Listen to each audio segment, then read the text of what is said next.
I apologize for the sound in the background, but let's get started because I have been trying to rescript this video over and over and over again for you guys. So let's just get right into it. I'm going to make this short as possible so it doesn't take up too much storage on my phone so I can upload this. Number one, I think I need to help you guys figure out how to defer, like, who's people you go to for Fenrir, who has accurate information, and how you can tell people are like looking at other people online and getting their information on online sources without really doing the research, and then ended up still sharing that misinformation. And this is super important. This is why I had the misinformation on Fenrir playlist. That's because as much as I love people growing, I will call it out, but I'll also let them grow. It's not like a cancel culture, but at the same time, don't teach something you do not know yet. If you are not ready, you can share your journey, but do not tell people. So let's get straight into this, okay? Number one, let's go right into the beginning. Mythology. I believe it's very super important that if you're going to be following Fenrir, you get the accurate mythology. And unfortunately, here with the TikTok app, people who are making their own websites, YouTube, I feel like people who are very into the algorithm and for clout, they're going to be sharing everything they can on Fenrir without it actually being accurate information. And you could even see this on these Facebook pages that people will go to hoping that they have all the information. There's so much misinformation even there, and I purposely read it on purpose just to see how much is saying that's misinformation on Fenrir, and you would be really surprised about it. Okay, very, very disturbing. So let me knock down every single mythology misinformation to help you guys out. Number one, let's get straight to it, okay? He was never chained to a tree. I saw a video a while ago that was by a creator, Spiritual Tea on Witch Talk. And no, I'm not saying this to cancel her out, but this also helps define where people are getting their information and trying to guide people that please don't listen to everything that everyone says and don't take it with 100% accuracy. If they're not picking up a book, they're not actually doing their research. Do not listen to every podcast if they clearly are not sharing the accuracy of the mythology. Fenrir was never chained to a tree. These names like Gleipnir and all this stuff, they were all the stuff that was in the actual mythology of Fenrir. They had the name for his chaining. They have the name for the stone. Yes, he was chained to a stone. And Gleipnir was the one that was on him before putting to the chain to the rock, and the rock was buried half in the ground on this island. So Fenrir's on an island out where Jormungandr is, thrown into the ocean. So he's somewhere out there. They are both nearby each other. There's only bits and pieces that we could pick up in the books and their actual mythology to put it together where they're at and the idea of where they put them at. Okay? This goes into the other misinformation on his mythology, where some people are swearing up and down that Loki is a brother to Fenrir. I think this has a lot to do with the misinformation that came from Marvel. And I'm not going to say Marvel is bad, because I love Marvel and it's good to watch. But anything to do with Fenrir and what we were watching with the Norse gods and stuff, do not take it as accuracy, because while you could tell that the love of Norse is there, it's not accurate 100%. And Fenrir was actually the son of Loki. Jormungandr is the son of Loki. Hel is the daughter of Loki. Sleipnir, the horse, the 8-legged horse, child of Loki.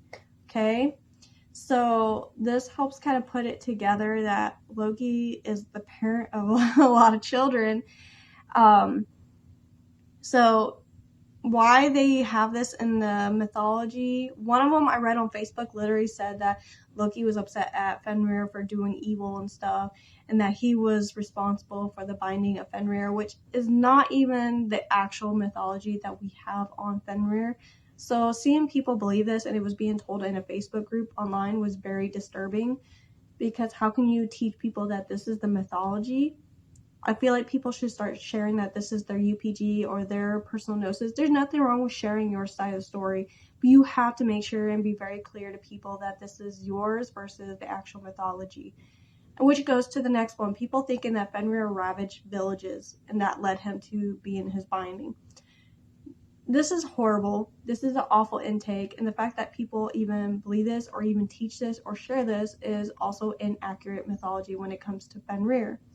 And I find it offensive that people would think that Fenrir was monstrous, because basically they are displaying him as a rage being and a monstrous being because they think that he did something bad to end up being binding, and saying that it's in question about him biting Tyr's hand. No, it's not in question. It was in the story. You will find out if you actually do your research. Please follow the right people, get the right mythology correct. And it's a super big pet peeve of me when they tell the story and they're telling themselves like this also knowledgeable creator, that they have all this experience, and then when I see something on Fenrir, it's absolutely insane. So this is no. I'm gonna tell you right now, guys. He was a pup, okay? My AC conditioner just kicked on, so I apologize. But yeah, he was a pup. He existed as a pup, baby. Did not have the choice of being good or evil. You gotta remember, this was a prophecy that was told of Ragnarok. And it was telling about the children of Loki being involved in Ragnarok, okay? Odin knows he's going to die one day from Fenrir. He knows he's going to be devoured. He knows that this wolf will come for him. So he's doing everything he can to avoid his death, and out of fear, captures these children of Loki.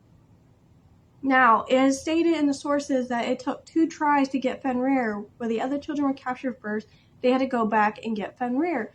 Fenrir is raised amongst us. Well, I shouldn't say us, them. But I'm being into the story as I'm telling this. But basically, Fenrir is raised amongst in Asgard, and he is being raised by Tyr. This is super critical in understanding how important it was with the role of Tyr and Fenrir when it came to the betrayal and Tyr getting his hand bit off. It is not in question. Tyr betrayed Fenrir, and you have to remember that in Fenrir's mythology, he wanted to be a deity like the gods. He was growing bigger. He wanted to be a part of them. He wanted fame. They were promising him fame and to be a part of them. All these good stuff, as long as he would go through these trials that Odin set up to try to chain and bind Fenrir. All of this, Fenrir never got a choice in any of this. It's literally just about his birthright and being a victim of fate. This is super critical. Please do accurate understanding of Fenrir instead of seeing him as a ravenous monster, because if you're not going to pick up a book, if you're not actually going to look into this, you're constantly going to be the person that is constantly with the misinformation. And if you're the one with misinformation, these pagans that actually have this information are not going to look to you with trust at all, because you're sharing something that is completely out of the water. It's blown out. And as for loving Fenrir and being a devotee of Fenrir, I do look at a lot of people in my community and anybody who speaks on Fenrir and tries to claim, like, especially if they're sitting there saying that they want to event credit or clout when it comes to Fenrir or founding him, which is really weird. But then they share misinformation on Fenrir. It actually kind of blows me away that this is absolutely a misinformation bias that they're doing, and they're harming people when they're teaching about this.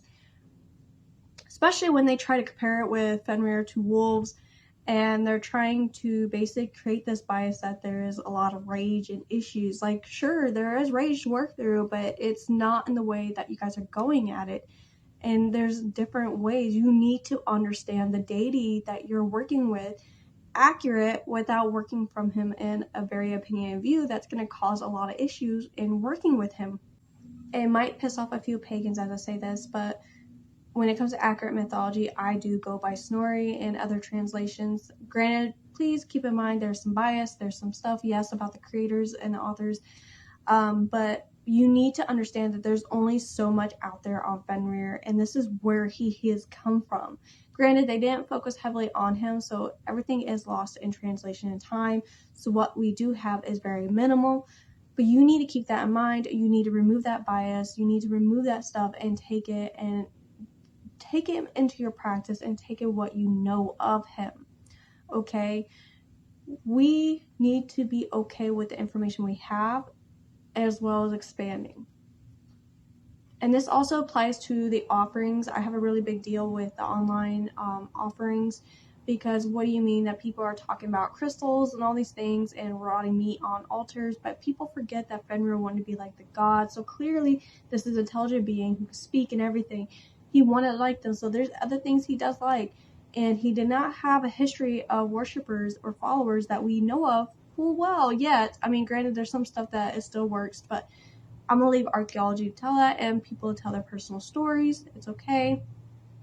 But that does not mean that these are what he has to have. I don't want to see people like that, because I had my Discord community where people were telling me that someone told them that they could not work with him until they had all these materials. They were telling me specific crystals and stuff, and I was trying to read just in case I was going to misread this, because it has happened. I can misread things through text, but instead they were actually being pretty serious and showing me the post on TikTok that they were getting their information from, of where they were being told they have to work with that being.